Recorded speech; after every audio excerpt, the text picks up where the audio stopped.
You open the same app before you have even decided to be awake. Thumb still warm from the alarm. One swipe, the inbox, the weather. The little red number that pretends to be urgent. You are not choosing your morning so much as inheriting it. That is the problem. Life can start moving before you do.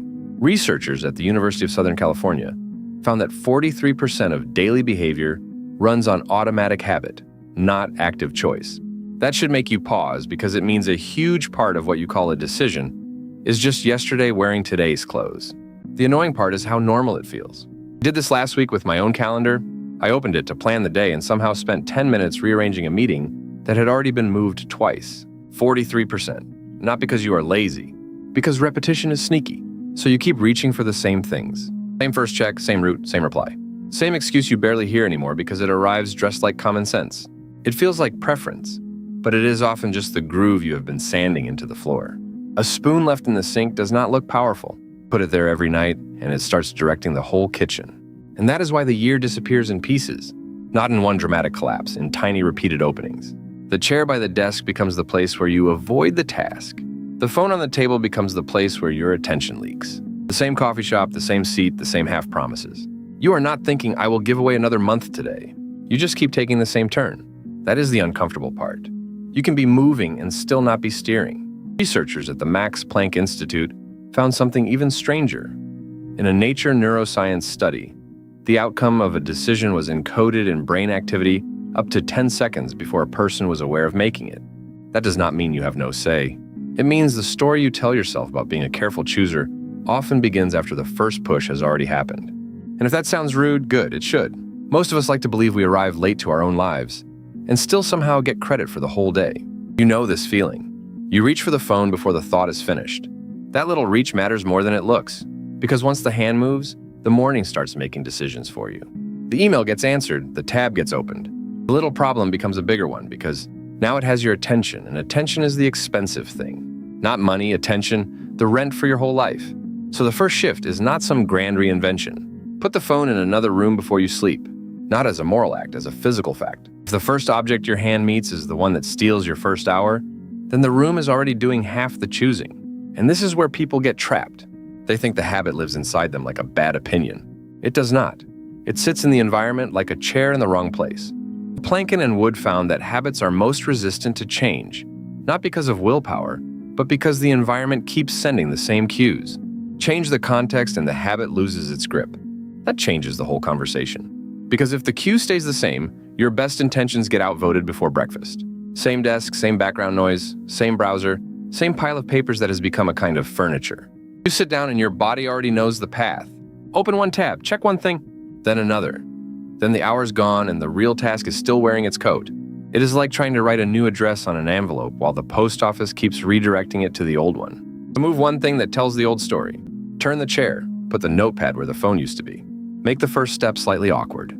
Not harder, just less automatic. Because the cost of autopilot is not only lost time, it is the slow shrinkage of your range. You stop testing what else you might do. You stop noticing that you could walk a different street, answer later, eat something that does not come in a bag, leave the conversation before it turns sour. The day becomes a copy of the day before. And copies are cheap in ways that feel expensive later. There's a strange humiliation in realizing how little resistance it takes to move you. A notification is not a command. A calendar invite is not a destiny. But if you respond to every little tap the same way, your life starts to look like a row of reaction buttons. One press after another. No wonder the evening feels thin. So try one interruption that costs almost nothing. Leave the first slot of the day blank. Not forever. Just blank enough that the day cannot grab the wheel immediately. A blank page has a kind of dignity your inbox does not. And once you see that, you start noticing how much of your life has been outsourced to the same repeated cues. The mug, the couch, the exact place where you sit when you tell yourself you're about to begin. Autopilot does not announce itself. It just quietly takes the wheel the moment you stop steering, and by then the exit is already behind you. That is why changing the object is often more powerful than making a promise. Put the snacks on a higher shelf. Leave the book on the pillow. Keep the running shoes by the door instead of hiding them in the closet like evidence. A small change in placement can force a new moment of awareness. And awareness is the thing autopilot hates most. It hates being seen. And once it is seen, the pattern gets less elegant. Notice the cost in ordinary places. The message sent too quickly and regretted during the walk to the bus. The afternoon spent pretending to work while the important thing waits politely in the background. The second coffee bought because the first one was used as an excuse to delay starting. Nothing dramatic, just enough repetition to build a life you never really chose. I have done the same thing. Last month, I kept opening my Notes app to start one simple draft and somehow spent 20 minutes naming the file like that was progress. That is the joke, if you can call it one. The mind will do almost anything except the one thing that would make the next hour honest. Make the honest thing easier to begin than the fake thing. Open the document before you open anything else. Put one sentence at the top. Start with the ugliest version. Do not wait for the feeling that says now. The feeling often shows up after the first move, not before it. And this is where the deeper problem appears. People think they are fighting a lack of discipline, but a lot of the time they are fighting a room full of old cues with a new speech. The speech loses, the room wins, every time until something in the room changes. That is why the same life can feel both familiar and unbearable. Familiar because the pattern is repeated. Unbearable because repetition has a way of turning into identity if you let it sit long enough.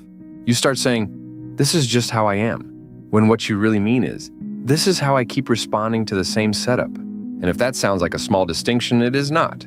It is the size of the door. Because once you see the setup, you can interrupt it before it becomes a day. Stand up before the scroll starts. Put the credit card away before the impulse buys its little victory. Answer the hard email from the place where you usually hide from it.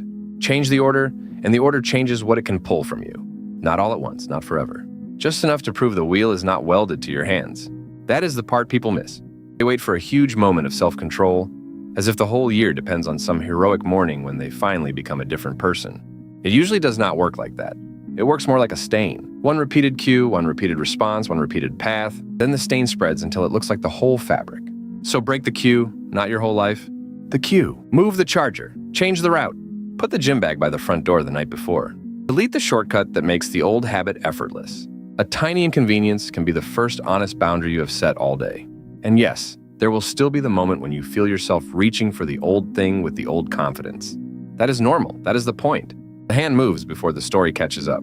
The brain has already started the day while you are still pretending to decide what kind of person you are. Which is why so much of this comes down to one quiet act. Create a gap.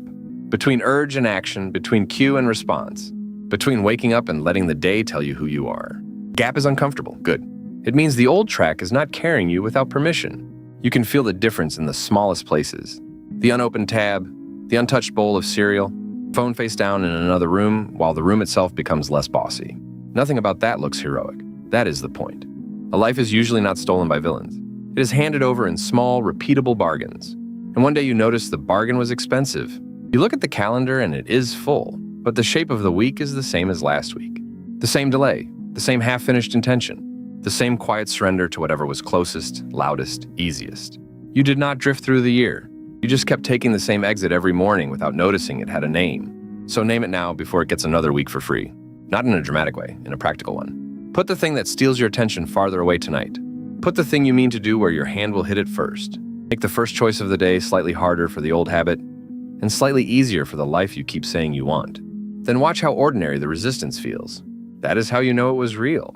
The notebook comes out, or the app, or that note on your phone with an overly ambitious title.